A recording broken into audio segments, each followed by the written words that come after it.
Welcome, Holy Spirit, be here with your presence. Fill me with your power, live inside of me. You are the living water, never drying fountain, comforter and counselor, take complete control. Thy word, O Lord, as a lamp to my feet, to guide me in all my ways. Good evening, how are you? இப்போ இந்த வீடியோவில் the book of Proverbs, chapter 12, the verse 22. இப்போ அதில் என்ன சொல்லப்படுதுன்னு பார்ப்போம். The lying lips are an abomination to the Lord. The lying lips are an abomination to the Lord. And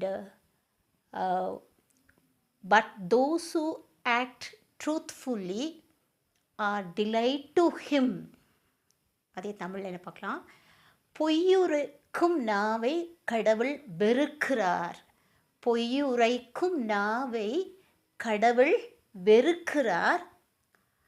ஆனால் உண்மையாக நடப்பவர்கள் அவருக்கு மகிழ்ச்சி அளிக்கிறார்கள். they are delight to him. அப்படின்னா என்ன? What is happening? the act of telling lies is quite disgusting him. அப்படின்னா அவருக்கு கொஞ்சம் கூட பிடிக்கல அந்த பொய்யுரைக்கும் the act of telling lies. அது கடவுளுக்கு பிடிக்காத விஷயம். ஸோ கடவுள் அப்படின்னா கடவுள் யாருக்கிட்ட தம்முடைய இன்பத்தை பெற்றுக்கொள்கிறார், இன்பம் அடைகிறார்னு பார்த்தீங்கன்னா God takes pleasure in people who are trustworthy, honest and truthful. Who are trustworthy, honest and truthful. உண்மையாக இருக்கிறவங்கள, நேர்மையாக இருக்கிறவங்கள, அப்படிப்பட்டவர்களிடம் தான் கடவுள் இன்பம் காண்கிறார் அப்படின்னு சொல்லப்படுது. அப்படின்னா இன்னும் இந்த பொய்யுரைக்கும் நாவை கடவுள் பாருங்கள், அந்த வார்த்தை எப்படின்னா சும்மாதான் இட் டசன்ட் லைக்லாம் கொடுக்கல. அருவருக்கிறார். தமிழில் ஒரு மாதிரி ஸ்ட்ராங்கான வார்த்தை. அருவருக்கிறார். நம்ம எதை பார்த்து அருவருப்பான், அசிங்கப்படுவோம், அப்படியே ஃபீல் லைக் வாமிட்டிங், அசிங்கப்படுவோம், அருவருப்பானதுன்னு சொல்லப்போனால் அப்படின்னு அந்த பொய்யுரைக்கும் இந்த ஆக்ட் கடவுளுக்கு அருவருப்பானது அப்படின்னு அந்த தமிழில் அப்படி ஒரு ஸ்ட்ராங்காக வார்த்தையை பயன்படுத்தியிருக்காங்க. அப்படின்னா கடவுளுக்கு அந்த அளவுக்கு அருவருப்பான விஷயம், பிடிக்காத விஷயம் அந்த பொய்யுரைக்கும் இது. அப்படின்னா இதே புத்தகத்தில் நீதிமொழிகள் ப்ரோவர்ப் புத்தகத்தில் 6வது அதிகாரத்தில் 16-17 வசனங்கள் என்ன சொல்லப்படுதுன்னா, கடவுளுக்கு பிடிக்காத 6 விஷயங்கள், அதோடு கூட 7வது ஒன்று இருக்குதுன்னு சொல்கிறாரு. அதில் வரிசையாக சொல்கிறாரு. அப்படின்னா the proud look, the haughty eyes, இருமாப்புள்ள செருக்குள்ள பார்வை, இது ஒன்று. அப்படிங்களா? The haughty eyes, the proud look, the இருமாப்புள்ள பார்வை. 2வது பொய்யுரைக்கும் நாவு. Again what? The tongue which is telling lies. அவங்கள மறுபடியும் அதே ரிப்பீட் ஆகுது.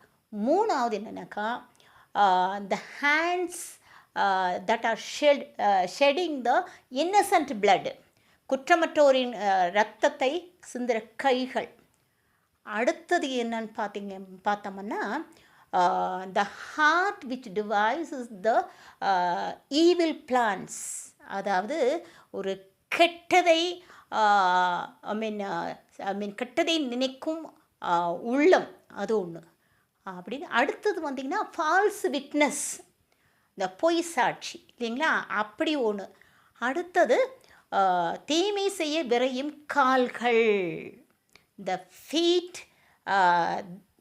that hurry to run to evil. தீமை செய்ய விரையும் கால்கள். அடுத்தது பார்த்தோம்னா குடும்பத்தில் சண்டையை மூட்டுகிறவர்கள். பார்த்திங்களா, கடவுளுக்கு பிடிக்காத இதெல்லாமே கடவுளுக்கு பிடிக்காத விஷயங்கள். யோசித்து பாருங்கள், நம்மக்கிட்ட நம்ம வந்து அதில் 6 7 பார்த்தீங்கன்னா எதெல்லாம் நம்மக்கிட்ட இருக்குதுன்னு பார்க்கணும். அவருக்கு இருக்கக்கூடிய அவருக்கு கொஞ்சம் கூட பிடிக்காத விஷயங்கள் இதெல்லாம். அப்போது இந்த பொய் உரைக்கும் வந்து சாதாரணமாக ஒரு சின்ன விஷயத்துக்கு கூட பல பேர் அந்த ஒரு பொய் பேசுகிறது ஒரு பழக்கமானது. பட் இந்த பொய் பேசுகிற பழக்கம் எங்கேருந்து வந்தது? ஆதாம் ஏவாள் அந்த காலத்தில், அந்த பீரியடில் இந்த சாத்தான், அதை வந்து அகங்காரத்தினாலையும் இந்த அகங்காரத்தினால கீழே தள்ளப்பட்ட அந்த சாத்தான் கொண்டு வந்த அதுதான் ஃபஸ்ட்டு. அப்போது சாத்தான் தான் முதல்ல பொய் உரைத்தது. முதல்ல பொய் சொன்னதே இந்த பூமியில் சாத்தான் தான். அவங்க வந்து Genesis, the book of Genesis தொடக்க நூலில் 3வது அதிகாரம் 4வது வசனத்தில், நீங்கள் இந்த விளக்கப்பட்ட அந்த கனியை சாப்பிட்டால் சாகவே மாட்டீர்கள். You will not tie, certainly you will not tie அப்படிங்கிறார். நீங்கள் சாகவே மாட்டீர்கள் அப்படின்னு சொல்லி அந்த பொய். அப்போ அந்த பொய் சொன்னதன் மூலம் அந்த ஏவாளை ஏமாற்றி பாவம் செய்ய வைத்தது. அது தொடர்கதையாகி ஆதாமும் பாவம் செய்து இந்த மாதிரி நடந்தது. அப்போது இந்த பொய் பேசுனது பார்த்திங்களா, யாருனால வந்தது? சாத்தான். அப்போ நம்ம பொய் பேசினா we are all being guided by the Satan, not the Holy Spirit, not the Almighty God. யோசித்து பாருங்க, அப்போ நம்ம போய் சின்ன பொய்யாக இருந்தாலும் பெரிய விஷயத்துக்காக போயினாலும் பட் பொய் தான் அது வந்து கடவுளுக்கு பிடிக்காத அருவருப்பான விஷயம். ஓகே, இந்த 6 விஷயம். இதனால் பாருங்கள், அந்த திருப்பாடல்கள் ஆசிரியர் வந்து இவ்வாறாக கேட்கிறார். O Lord, who abide in your tent, ஆண்டவரே உமது கூடாரத்தில் தங்கி வாழ்பவர் யார்? Who dwell on your holy hill, உமது திருமலையில் குடியிருப்பவர் யார்? அதுக்கு பதில் சொல்கிறாங்க பாருங்கள். Those who are walking blamelessly and do the right things and speak the truth from the heart, and those who speak truth from the heart அப்படின்னா இதயத்திலிருந்து உண்மையை பேசுகிறவர்கள், இதயத்திலிருந்து உண்மையை பேசலாம் அப்படின்னா பார்த்துங்களா, இப்படிப்பட்டவர்கள் தான் கடவுள் அந்த அவருடைய திருமலையில் குடியிருப்பாங்க, அவரோட கூடாரத்தில் தங்கி வாழ்வாங்க. அப்படின்னா என்ன பாக்கியம் அப்படின்னா உண்மை, நேர்மை, வி ஷுட் பி ட்ரஸ்ட்வர்த்தி, உண்மையாக இருக்கணும், நம்பக்கூடியவர்களாக இருக்கணும், நேர்மையாக இருக்கணும். பொய்ன்றது நம்ம வாழ்க்கையில் இருக்கவே கூடாது. நம்ம மனசுக்குள்ளேயும் அந்த பொய்மை இருக்கக்கூடாது.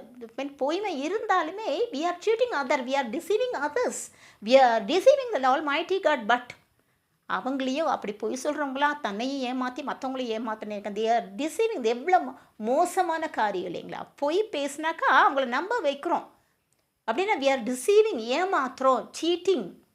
எவ்வளவு மோசமான பாவம். வச்சுக்கல, சாதாரண விஷயம் வச்சுக்கிறோம் பொய் பட் இது த வஸ்ட் ஈவில் திங். கரெக்டுங்களா? நம்ம செய்யக்கூடாத ஒரு மோசமான இது தான் வந்து பொய் பேசுறது. அப்படின்னா நம்ம வந்து நம்மளுடைய உள்ளத்துலேயும் சரி, நம்ம யார்கிட்டையுமே ஆம் என்றால் ஆம், இல்லை என்றால் இல்லை, கண்ணை பார்த்து பேசணும், உண்மையை மட்டும் பேசணும், நேர்மையாக இருக்கணும். அவங்க வந்து நம்மளை பற்றி தப்பாக ஒரு எப்படி நினச்சாலும் பரவாயில்ல, but we are not hypocrites இல்லைங்களா?